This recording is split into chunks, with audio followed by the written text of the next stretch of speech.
हम सब कहाँ जा रहे हैं? हम सब हर वर्ष की भांति वक्र मंगल उत्सव के लिए जा रहे हैं। तो क्या हर वर्ष की भांति अमिता बुआ भी आएगी? हाँ, आएंगी। और यशोधरा? वो भी आएगी।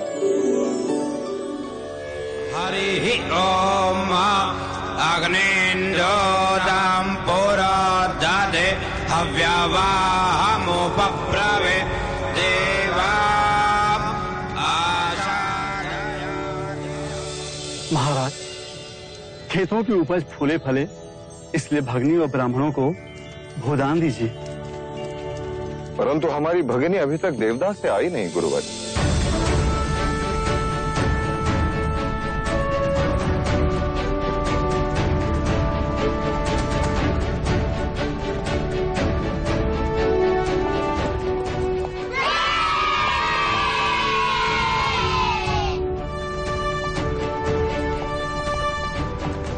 यशोधरा, क्या ये तुम्हारा हाथी है? हाँ, कुंज है इसका नाम। क्या ये मेरा मित्र बनेगा? हाँ, बनेगा। वैसे तो वो रथ या पालकी से आती है, इस बार वो हाथी पर कैसे आई? ये हाथी जानबूझकर हमें नीचा दिखाने भेजा है महाराज दंडपानी ने, जिससे ये सिद्ध हो जाए कि वो हमसे अधिक धनी है। ये हाथी नहीं महाराज, उनका अहंकार है।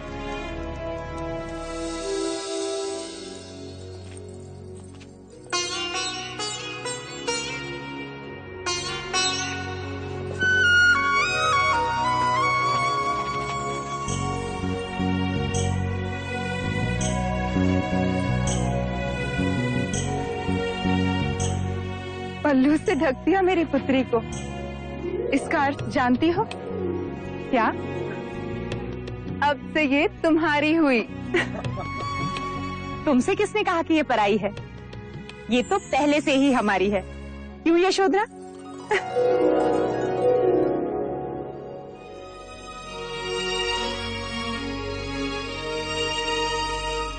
भैया, हर वर्ष की भांति इस वर्ष भी कपिलवस्तु के खेतों की उपज फले फूले।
क्षत्रिय, युवराज की, युवराज की, युवराज की, युवराज की, युवराज की, युवराज की, युवराज की, युवराज की, युवराज की, युवराज की, युवराज की, युवराज की, युवराज की, युवराज की।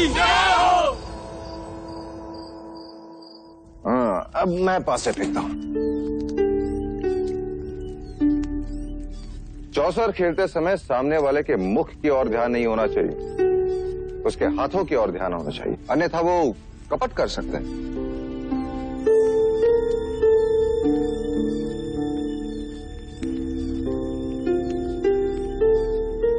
क्या उस हाथी जैसा तुम्हें मेरे सर पर भी कांटा दिखाई दे रहा है? निकाल दो। निकाल दो। हाँ, निकाल।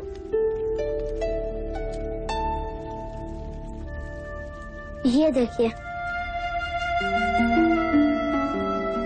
इसका रंग इतना भिन्न क्यों है?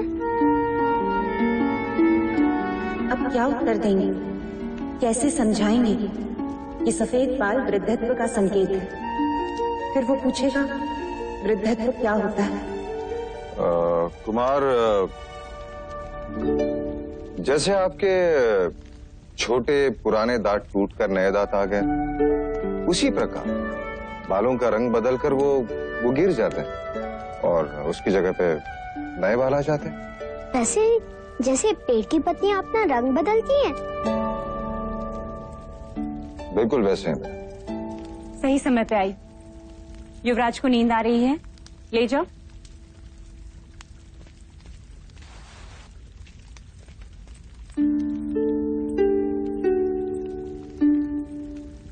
युवराज का ध्यान सूक्ष्म बातों पर है, बुद्धि कशाग्र है और निरीक्षण तीक्ष्ण। आज तो बात टल गई, किंतु कल घोषणा कर दी जाएगी। राज प्रसाद में सब सर ढक कराएंगे और स्त्रियां सर पर मेहंदी के पत्तों का लेप लगाएंगे, केश का रंग बदल जाएगा। नहीं देव, क्या हम सिद्धार्थ को सच्चाई नहीं बता सकते? अतीत की आलोचना मनुष्य को उदास करती है और भविष्य की कल्पना उससे निर्बल। इसलिए वर्तमान में जियो प्रजापति। मेरे लिए हर वो सत्य असत्य है जो सिद्धार्थ को जीवन की व्यथा का परिचय दे। और हाँ, सिद्धार्थ को प्रातःकाल जगा देना, गुरुजन आ रहे हैं।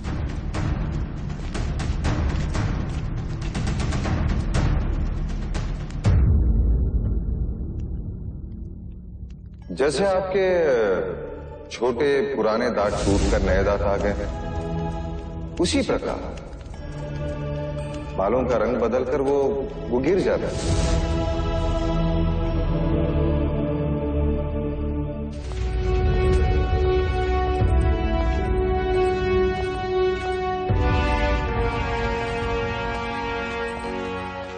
युवराज,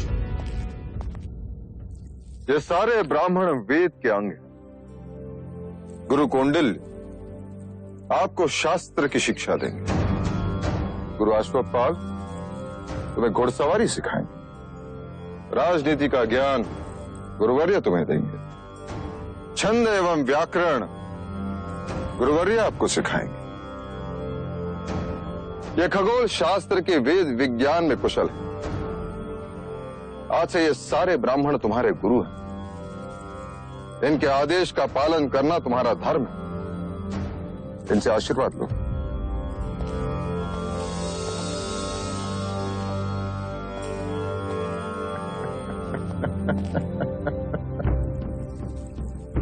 तो तुमने शिक्षा न प्राप्त करने का हक छोड़ ही दिया। अब से तुम सिद्धार्थ के साथ ही पढ़ोगे। जी महाराज। कह रहा था जब युवराज सिद्धार्थ पढ़ाई करने गुरुकुल जा रहे हैं तो मैं अकेला क्या करूंगा।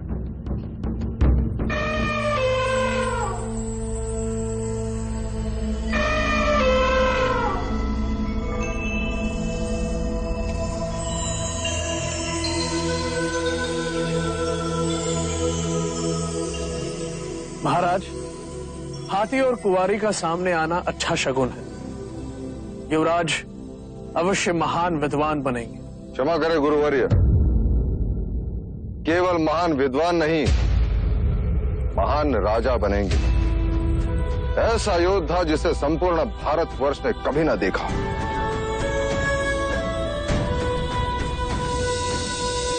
ये क्या है? दीपक। ये दीपक ज्ञान और ध्यान का प्रतीक है। वो कैसे? ज्ञान का प्रतीक इसलिए कि जब यह प्रकाशित होता है तो हम निकटतम जगत को जान लेते हैं, और ध्यान का प्रतीक इसलिए कि जब यह प्रकाशित होता है तब सबका ध्यान उसी की ओर आकर्षित होता है।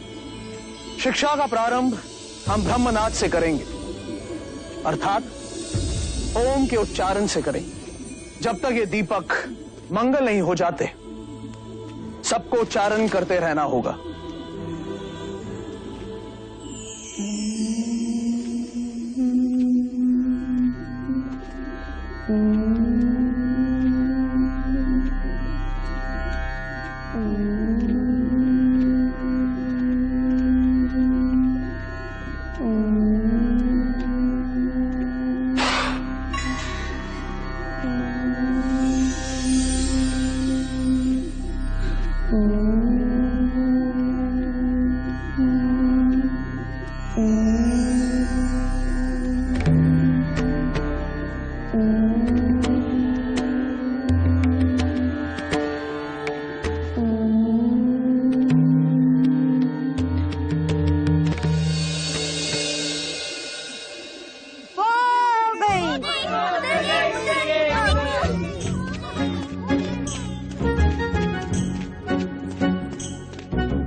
मेरी फेंकी गिल्ली सिद्धार्थ कभी नहीं ढूंढ पाएगा, रात तक भी नहीं।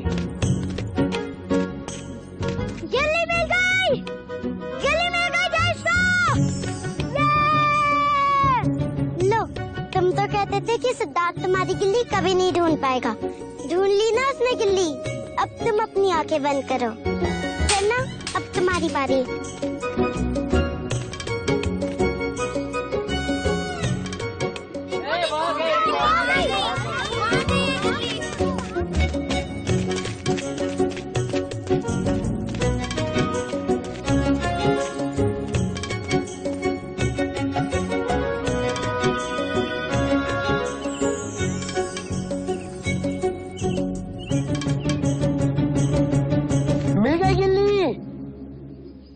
मिल गई,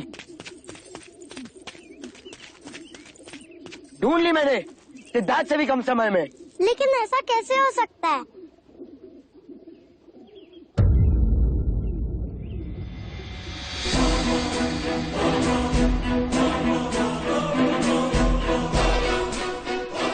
गिल्ली तो यहाँ है। सिद्धार्थ इतनी जल्दी गिल्ली कैसे ढूंढ सकता है? अवश्य इसने कपट किया है, इसने हमें दूसरी गिल्ली दिखा दी। नहीं, सिद्धार्थ सत्य कभी नहीं बोल सकता। तो मैं सत्य बोल रहा हूँ। ध्यान रहे, मैं ज्येष्ठ हूँ, कपट सिद्धार्थ ने ही किया है।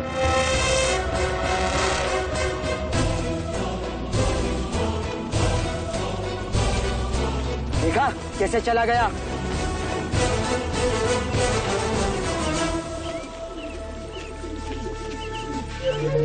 क्या हुआ सिद्धार्थ?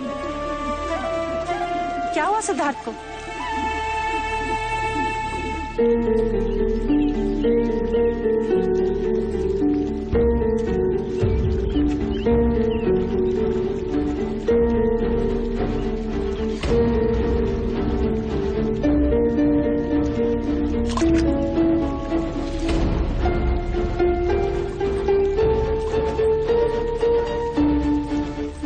सिद्धार्थ, तुमने सत्य कहा, तुमने कपट से खेल जीता। महाराज को इस बात का पता चलेगा तो उन्हें कितना दुख होगा, जानते हो तुमसे यह अपेक्षा नहीं थी मुझे। सच कह के हार जाते तो इतना दुख नहीं होता। तुम्हारा दंड यह है कि मैं तुमसे अब बात नहीं करूंगी।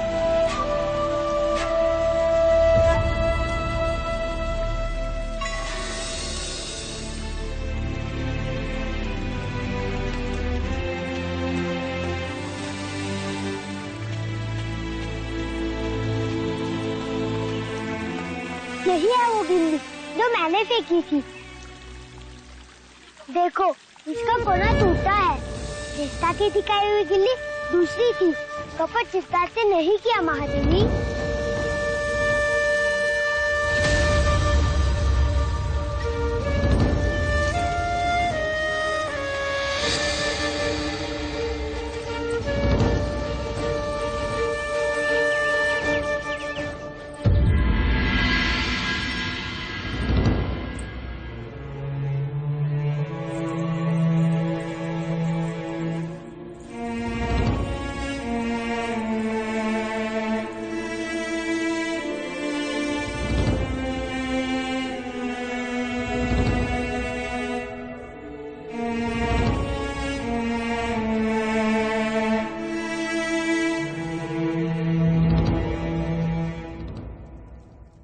माँ, आप रो क्यों रही हो माँ?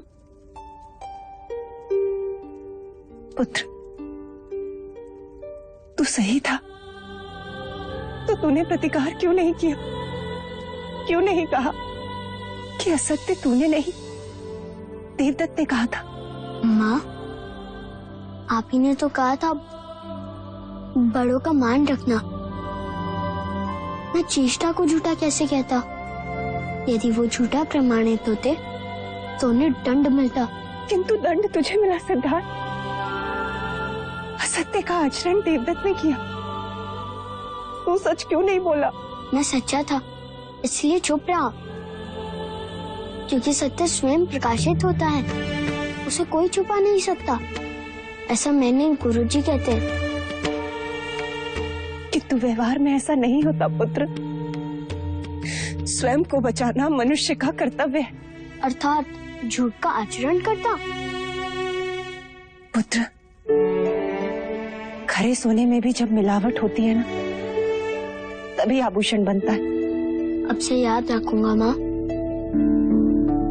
अच्छा बता, अब मेरा क्या प्रायश्चित है? अकारण ही तुझे दंड दिया।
आज तुम्हारे सुर करुणा से भरे हैं प्रजापति। तुम दुखी हो।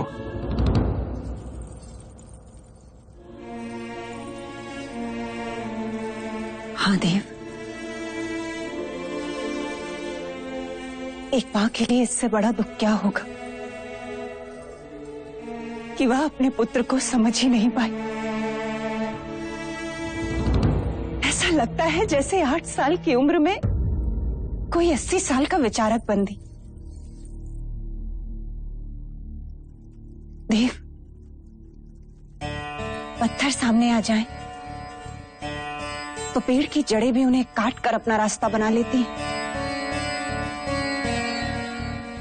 किंतु यह बालक, यह तो अपने बारे में कुछ सोचता ही नहीं। सामान्य मनुष्य स्वार्थ भी नहीं। उसे दंड देकर तुम स्वयं को दुखी कर रही हो प्रजापति। उसे लड़ना सिखाइए, सिद्धार्थ को लड़ना सिखाइए देव। तुम चिंता मत करो देवी। मेरे जीवन का ध्येय यही है कि सिद्धार्थ भारतवर्ष का सबसे बड़ा योद्धा बने। वो सम्राट सिद्धार्थ गौतम कहलाए।